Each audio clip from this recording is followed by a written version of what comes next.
everyone. I'd like to welcome you to Trademark Abilities Insider.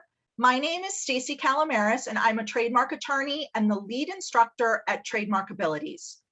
Trademark Abilities is a comprehensive online training academy for lawyers interested in learning the practical aspects of practicing trademark law at the USPTO and becoming confident trademark practitioners. Through our signature masterclass, we provide the practical and strategic learning necessary to set up a trademark practice so that lawyers can confidently and effectively represent clients before the USPTO. Our templates and other resources have been described by our attorneys as a trademark practice in a box. I want to welcome you, Phil, to Trademark Abilities Insider.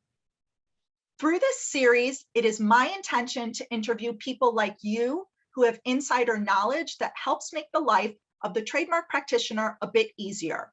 And with that, I'd like to turn it over to you, please, to tell us a little bit about yourself. Thanks, Stacey. Nice to be with you. Hello, everybody. My name is Phil Cox. I run a company called Phil Cox Business Development for IP attorneys, and I do exactly that.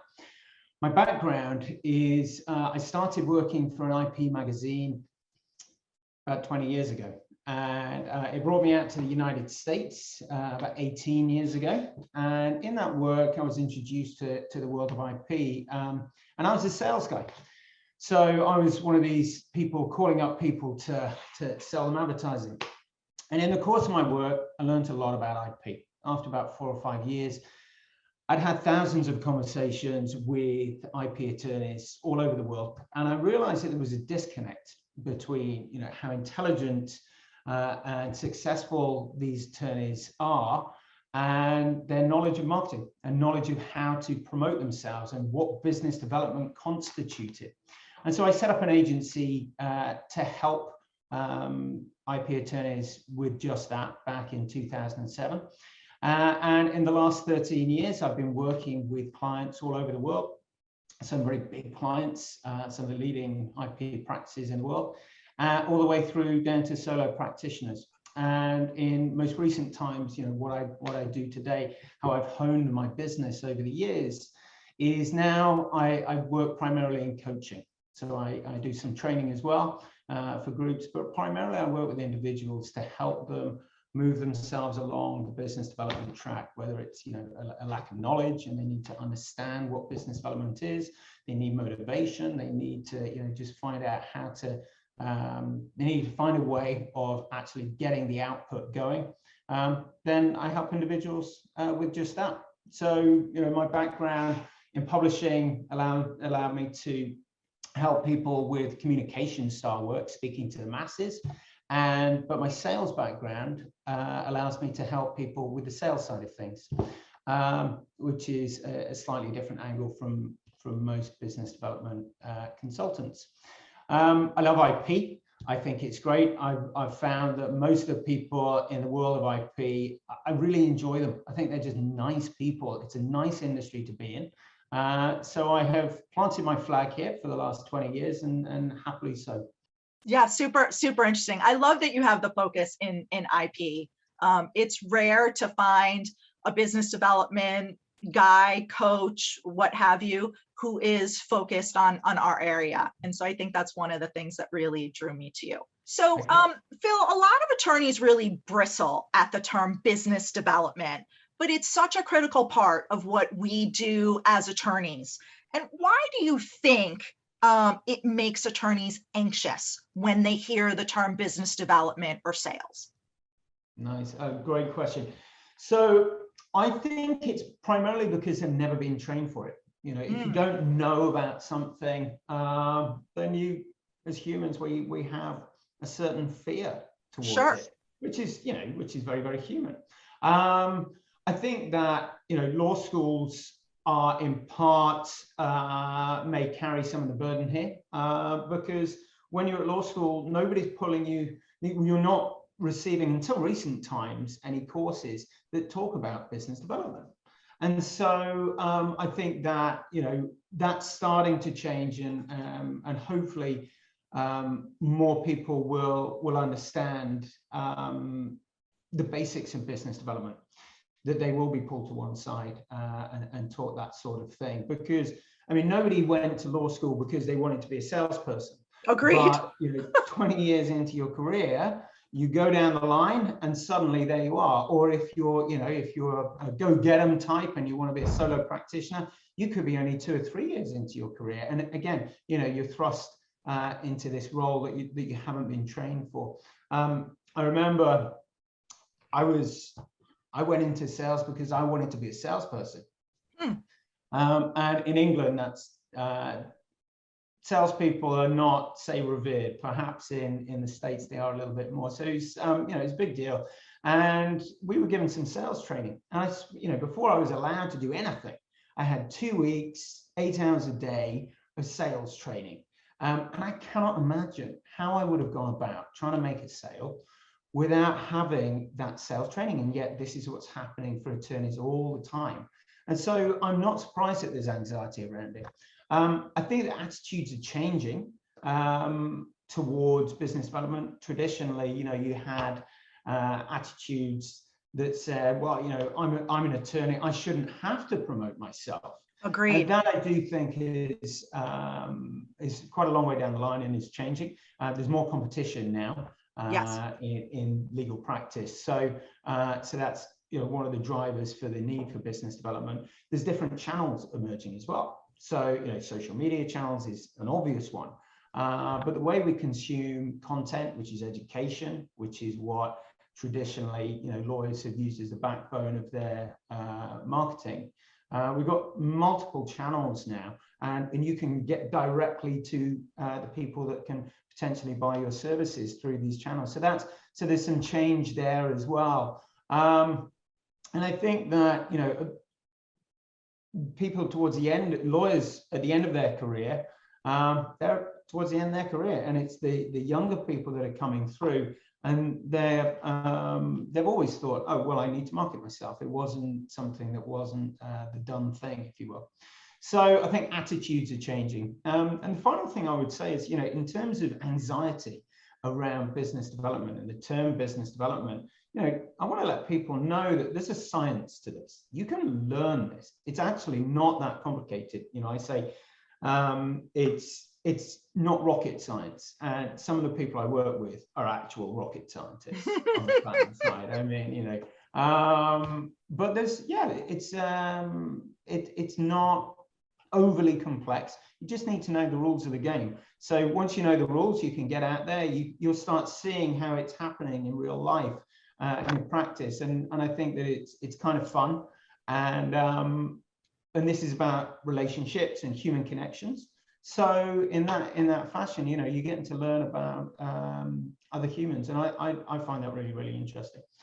Yeah, so, I want to follow up on that, but before we do that, I think you're right that attitudes are changing. I think there's sort of the old guard of, I'm an attorney, I have to sit in my office and wait for the phone to ring. So if I build it, they will come. And I think that there is just too much competition for that to happen. And then at the other end of the spectrum, right, we all have sort of seen, and I think this is not pertinent to our practice area, sort of the cheesy kind of commercials and in certain practice areas of that we see on TV. But I think especially in our practice area, we're sort of turned off by that. So I think there's somewhere in between, and you mentioned a lot of different areas. So to your last point of it being a skill that you can learn, I sort of think of business development as a muscle that needs to be exercised. So practice makes perfect, a skill that you can learn. Would you agree with that kind of analogy? Absolutely. Okay. I mean, and I find it myself. This is something that I've done for years and years, and I'm meant to be the expert in this. Yet, if I'm concentrating on my business, and I've got a full client roster, and suddenly I've gone 3 months, and I'm not really pushing the marketing out, and then I head off to a conference because it's conference time, and I've made my meetings. Those first, in the build up to it, and those first few meetings, I'm rusty. That's a fact, and so one of my big things is doing a lot of the time, is really, really key, because it keeps you in practice. So you're always fresh. So you're always putting your best self out there, and it's coming naturally as well. In terms So a of little bit, a lot of the time. Absolutely. Rather than it's drip versus burst in marketing speak. And this is a long-term game. You're trying to build relationships. That takes time. So there's a time element there. That means multiple interactions. And so just doing a little bit a lot of the time, and then it compounds. If you take the idea of compound interest, that it starts to build over time. You're just putting a little bit in the bank every time you have an interaction, and then over the years, and the more interactions you have, over and above what's just put in the bank, there's interest. There's this idea of sort of relationship-led interest that compounds. Yeah. And after a certain amount of time, 2, 3, 4 years of this, or even for the people that are in it for the really long game, you start to see it come back exponentially in the form of referrals. So doing a little bit, a lot of the time, staying top of mind with people, developing relationships, will compound over time. And that's one of the biggest and most important concepts that I teach to people. I find it really, really important. Other things are, as a general concept, for the people that are really important to you and you're desperately trying to build a relationship, and they probably need your services, and there's a good fit, then I would say, people say, well, how often should I stay in contact? I would say 4 times a year. You can't do that with everyone. Those are the special people.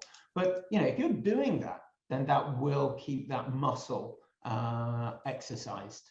I think that, to help you do this, you've got to be organized to make this work properly. This is a long sales cycle, especially depending on who you are. If you're a individual that helps Instagram creators, then your sales cycle is probably going to be quite short. If you're trying to land big institutional clients, then your sales cycle is going to be very long, and you're going to only need 2 or 3 of them to pay all of the bills and more and build a practice. Whereas the person that's targeting the Instagram people, they need lots of small clients that come and go. So, but in either example and everything in between, you don't want to forget these people. You've got to stay in contact with them. So you need systems to remind you, to follow up, to keep all the information in one place. So another thing to help with this is the idea of systems. And so you ask for recommendations. My recommendation is that, firstly, remember that business development at its fundamental core is communication. So set aside some time each week for business development. And it depends on how busy you are and what practice you want to build as to how much that is.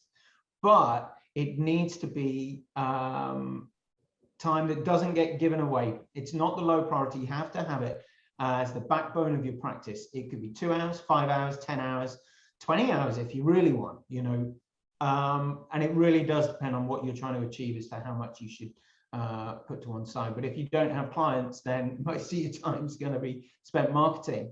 And once you have clients, you've got to balance that. Create a spreadsheet of contacts so that you can communicate with everyone that you know.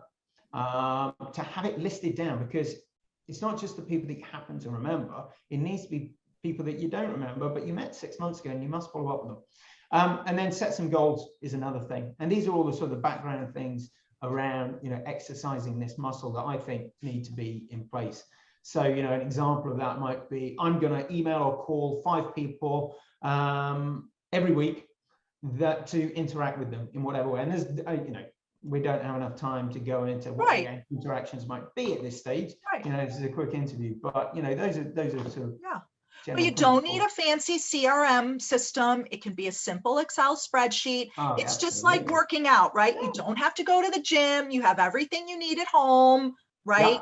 It doesn't have to be expensive. You don't have to spend a lot of money. What you need is just a commitment to yourself and to set aside the time to exercise that muscle and to develop good habits.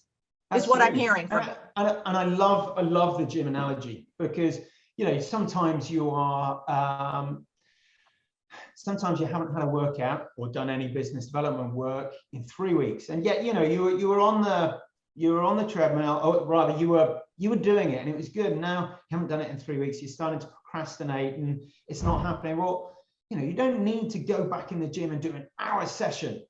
What you should do is you should say, okay, you know what, tomorrow I'm going to do 10 press-ups, or tomorrow I'm going to email one person. And then you do that, and by the time you've done your 10 press-ups, you're like, you know what, I could do a few sit-ups as well. Yep. And then you do a few sit-ups, or you may call someone. And so I do like the gym analogy. I think that a lot of what we do here is we do put it off, procrastinating, but we know that it is something that needs to happen all the time to be the person that we want to be. Right. And it's okay to fall off the horse. It's okay Absolutely. to stop. Things happen, right? We aren't able to work out, but we go back to it, right? And you get busy, right? You get a new project, especially for us solos, and it's okay, right? Yeah. But you start again. Yeah. You don't beat yourself up over it, right? You have that cheat meal, because it's Saturday night, you have the piece of cake, but then on Monday you start again. And Absolutely. it's okay. Yeah. Definitely. The world doesn't end. Yeah. Completely Great. agree. Great. So I think there are a lot of misconceptions that attorneys have, that they have to be good at everything, right? When it comes to business development, they have to be great public speakers, and they have to be prolific writers in order to develop great business.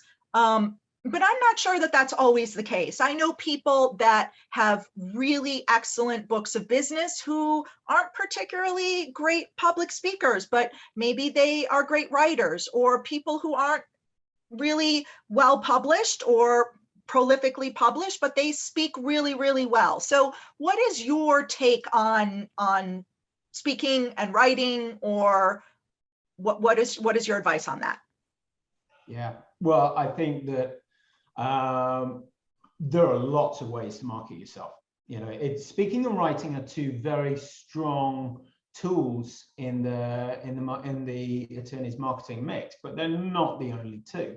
So approach business development with the idea that it's about building relationships, it's communication in some fashion, and that strong business development activities add value. So whatever you can do to add value to clients and potential clients, knowing that most new work will come in the form of increased volume of work from your present clients and referrals from your present clients. So your present clients are a key part of your business development. And I understand that a lot of the viewers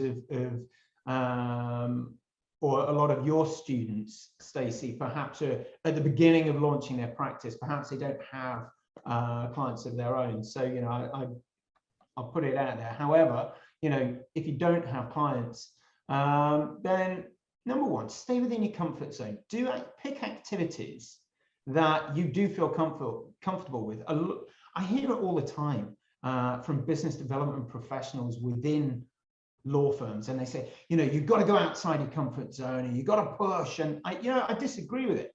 I think you've got to push, of course, but stay with the things that you're actually comfortable with, and try to become more comfortable with things that may be on the slight periphery. But if public speaking puts the fear of God into you, then that's not for you. There are other things that we can do. So one of the let's say that you don't really like writing and you don't really like public speaking. Other areas I would look at, and I think this is really, really strong, but you've got to start to niche down to make this in some way viable. But industry associations. So that could be a practice area association like the International Trademark Association. So there you're looking for international work. That's not really niching. And I know that you're a big proponent of inter, as am I. Yes. So what it gives you, and it doesn't have to be inter, it could be another example. Could be a local bar association, an IP bar association. Absolutely. We have them here in Chicago. Yeah, absolutely, because you're going to meet with, you know, if you're joining local bar association, you're going to meet with a whole bunch of people that are not IP attorneys. They could be the same size and shape as your firm, and they need someone to refer work to. So you start to develop friends. So you just, you know, you happen along. But what these industry associations do is it gives you a common goal that you could all rally around. It's, you know, you all sort of go towards this shining light, and you're all moving in the same direction. And it allows you to, instead of focusing on each other, you're focusing on that other focal point. And along the journey, you'll interact with each other. So committee work is a key component of these associations. It allows you to, again, you know, focus on something that you're not selling to each other or anything like that, but you get to interact with each other, and that's when relationships start to be made. And that's when you need to take them out of the committee work, and you say, okay, well, hey, why don't we get together for lunch? You know, and then you might get access to their network because they say, oh, you know, come to this dinner that I'm organizing. And, you know, you start to get invited in, you start to make friends. So industry associations, I think, are absolutely great. And we as individuals, we can all go and do that. We can at least show up and say hello to a few people in a room. So now if showing up and networking, I think, it's difficult for a lot of people, especially, you know, if you're more introverted and you know, walking into a room is a big deal for you, and you don't know how to meet people. There are tricks and what have you. Perhaps it's not going to be the mainstay of what you do. However, the idea of networking, I do think, is important. And so when we talk about these peripheral things that perhaps you want to brush up your skills, it's slightly out of your comfort zone, networking is quite a big one. You know, in terms of business development, it's an easy way to meet lots of people, have a bunch of conversations. What I would say is make sure that you're fishing where the fish are. Yes. And so you go to the right industry association by where there would be, or it could be a conference, doesn't have to be an association, but, you know, go somewhere where you know it's a target-rich environment. Be very careful about that, because otherwise it's really wasted time.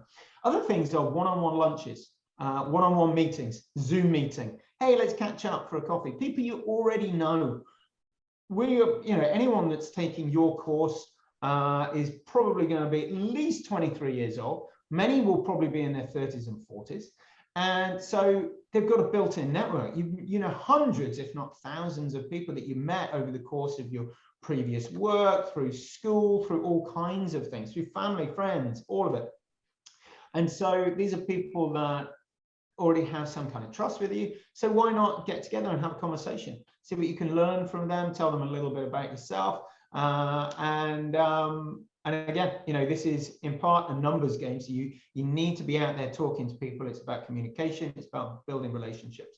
So webinars, you talked about public speaking. Webinars, I think webinars are a great tool for lawyers, especially because, again, I said earlier, education is a key component in, you need to tell people what you know, so they go, oh my word, I need someone like you. This is, you know, you can solve my problem. See, there's an element of that, and you know, you can do it through articles, you can do it through webinars, you can do it through writing on social media, you can do it through a whole bunch of ways. But webinars are less scary. You know, we've all been on Zoom this last year and a half. So being in front of the camera is a lot easier. You don't have to use a camera. You could put a slide deck up so no one sees you. You can fidget, you can look scared, you can script it. I wouldn't say script things out fully, but you know, nonetheless, you can get over your knowledge to a section of people quite easily with a webinar. It sort of circumvents some of the scariness around that public speaking. Bit of a trick. And then, well, that's, I mean, do you think that answers your question satisfactorily? Yeah, I think it does. And, you know, I would add one tip, because I've seen that this has sort of blossomed into an industry. If you hate to write, but you want to deliver content, there's a whole industry of people who will write your content. Now, the one caution I would say is just make sure that they actually understand, you know, what IP law is, because a lot of these people don't. So you still have to supervise them, but you can hire that out if you want to. Absolutely. That's very true, actually. And that's quite a new phenomenon. It is. I think, and it follows the fact that new communications channels are coming up. People are investing more in it. but they're specialists in the IP world. And what if a trademark attorney especially, but any IP attorney is really struggling with getting their smaller solo practice started? Do you have any specific recommendations for them? I know some of the attorneys in the Trademark Abilities family especially, it's tough for them when they're first getting started. And, we live in a very, now kind of world. We want results immediately. We already talked about how this is kind of a long-term view, building a practice, but what few tips do you have for people who are really at the beginning, hanging out their shingle and struggling? What tips do you have for them? Yeah. Okay. So going back to the idea of relationships and trust, this is a relationships game. This is trust. Okay. People don't buy just legal services from you. They're really buying trust. They need to trust that you are going to do the right job for them. Because these are very valuable assets of a business. So essentially understand that you're selling trust. So who trusts you? The people that already know you, that have already had experiences with you. So if you're saying, what's the first step, not the fourth step, then the first step is going to people that you already know. Not to say that you shouldn't later on go to people that you don't know and build out that side of things and a funnel for that. So within the people that you know, who should you target? So who's the perfect client for you? For most attorneys, an easy one is previous colleagues and law firm alumni. They're probably attorneys. If they're non-IP attorneys, then they may need an IP option. And so I would make a big list of them on that nice spreadsheet that we talked about earlier and say, well, who do I know? And you can go to LinkedIn. It's a great place. I mean, it's really cemented itself now. And you can go and discover who you've forgotten from 8 years ago and say, you know what, I'm just going to get in contact with them. It feels a bit uncomfortable for sure. And I'm not going to ask them for work on the first, in my first outreach. I'm just going to say, hey, it's been ages and I'd like to reach out. I'd like to reconnect with you and see how that goes. And then you start to reconnect. And then a little bit further down the line, you start to talk about what they're doing, a bit about what you're doing, and things can move forward. But you've got a very rich group of people there that could potentially give you work. So law school alumni, under and post-grad alumni for the patent crowd, industry and practice area organizations that you perhaps have previously been a member of. If you go back, find those people that you'd already met. Who did you meet at industry conferences over the years? Foreign IP lawyers are, I guess, maybe perhaps you guys aren't is in contact with the foreign IP lawyers, but personal connections, the types of people that you're looking for within your personal connections, so they're not necessarily alumni, are business owners, could be small or large business owners. Remember, this is referrals as much as it is getting direct work. So having conversations with people that own businesses, they're probably connected with a whole bunch of people that own businesses as well, because they're buying their services and they're networking with them. So they're a really great bunch of people to speak to. And you can, go in and say, hey, if you're quite close to them, then ask them questions. Don't tell them what you're doing. Ask them questions. Say, hey, can I get a bit of advice from you? I'm new to this. I'm, trying to reach out. But ask a question which opens a conversation, which then allows you to start talking business rather than relaying information to them. Say, hey, I've just started my practice. I would really like, to find some trademark clients. And everyone on the end of that will say, okay, that's nice. Good for you. I'll try to remember someone, but it doesn't develop a relationship. It doesn't open a conversation. It doesn't allow you to ask, to get down to those nooks and crannies of their mind by where they say, oh, I should introduce you to John. So approach it in that different way. Marketing departments, so heads of marketing, marketing agency executives, graphic designers. There's graphic designers, creative service people. Yeah. And so, small businesses are contacting graphic designers because they need a logo. They're trying to set up their website. These are the first people they go to. And so you're getting them at the top of the chain. And so if you can make some partnerships with some graphic designers that have good books of business, then that could be really strong for you. accountants, I really like accountants. I mean, I don't know how many accountants you know, but the beauty of accountants is they're working at the top level. They're working with the CFOs, CEOs, COOs of companies, big and small. They are advisors. They're professional services people. That's exactly right. And they usually have big books of business. You know, they've got 50 clients, 100, 200 clients, whatever it is that they service. And so if you say, look, I could, you know, help your clients with trademark matters, maybe I could, you know, put out a beginner's guide to trademarks for this type of business, and you do a 1 or 2 pager and they push it out to their clients. That's high value for them because they're helping their clients. Right. So accountants, and there's many different other things you can do with accountants. Webinars would be a great one, you know, teaching their clients about things. So I think accountants are great. And their clients trust them, that, you know, Absolutely, when their clients ask them questions, and, you know, their clients treat them very much like a general corporate lawyer, because they ask them a lot of questions. Who do you know that can help me with this? Who do you know that can help me with that? And so I like them as well. Yeah. And then patent attorneys. Yes. If you know some patent attorneys and you're a trademark attorney and they want to stay in their lane and you want to stay in your lane, then I've seen that multiple times to be a really, really nice partnership. And I think, Stacey, you have some partners like that as well. Yeah, I do. I like what you said about reaching out to people that you already know, that trust you.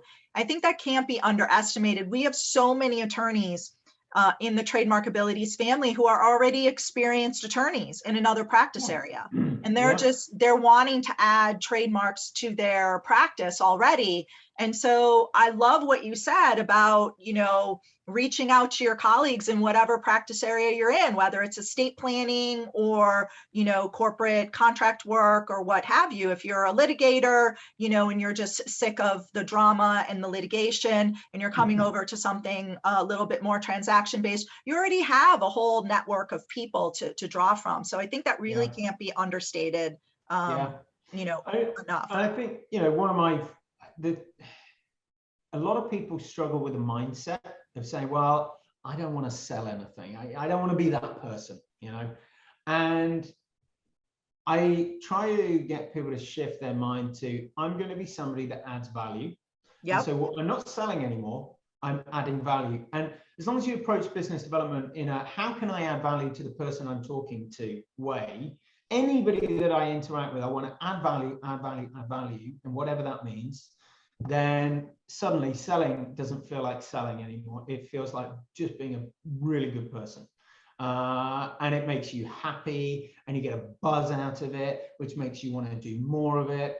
And so, you know, for me, that's a key element of this is, you know, look at it, how can I help? Yeah, I think that's the key question. If you treat a prospective client like you do a current client, your current clients, you don't talk to your current clients about you talk to them about their issues and how you can help them with the knowledge in your head. So if you treat a prospective client or someone you know in the same way about learning about them so that you can help them, then it's kind of the same thing. Absolutely. No, totally agree. You don't walk up to, you don't start a phone call with your current client telling them all about you. You're like, so what's the issue with your trademark application today? What happened? How does that relate to your business? How can we sort this out so that it works for you? You don't start reciting your resume with your current client. No, absolutely. I think, you know, the biggest question, one of the key lessons I learned when I first went through my sales training, you know, way back when, those first 2 weeks, was about questions, about how to ask great questions. And that's the key to strong business development, asking good questions, open questions that allow people to open up about the problems that they're facing, what's going on in their business, what keeps them up at night. It's a bit of a cliche question, but you know, learning how to ask a question that opens up conversation, suddenly you're into it, and now you're just talking and life becomes a lot easier. So that concept of asking questions, and when you hear something, then someone might have a problem, zeroing in on that and say, oh, well, how does that affect you? Why does that keep you up? Why, how, where, what, why, who? But there's follow-up questions when you hear something that might potentially be an issue. It's really unfortunate we don't receive proper training. Yeah. I myself could certainly benefit from it. So I've learned so much from you. So we're running short on time. This has been so great having you. So Phil, lastly, I'll give you the last word. Anything that we should, know about, anything you have upcoming, or anything you want people to know about what you're working on? I appreciate that. Yeah, well, actually, I'm relaunching my website in September, so I'm not sure exactly when this piece will come out, but probably around about the same time. So I would encourage people to go to my website. The main reason is I have a newsletter, and if you're interested in this topic, then I give out a free newsletter around about every 2 weeks, and it's got lots of tips, tricks, lots of knowledge, templates, that kind of thing that will help you in your business development journey. Wonderful. Phil, it was an absolute pleasure to have you to share your insider perspective. And I thank you so much for joining us. Yeah, not at all. Thanks, Stacey. Great to be here.